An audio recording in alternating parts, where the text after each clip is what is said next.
மேல கை வச்சது சுடு நேத்து காலையில எல்லாம் இந்த வேற மாதிரி ஆயிட்டு இருக்கோம் பசங்களை வச்சு என்ன பண்ணுவியா அம்மா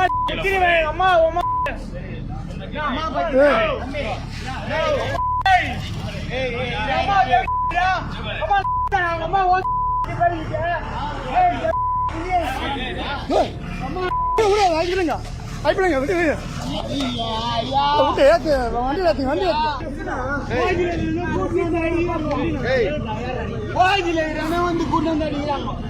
என்ன பண்ணல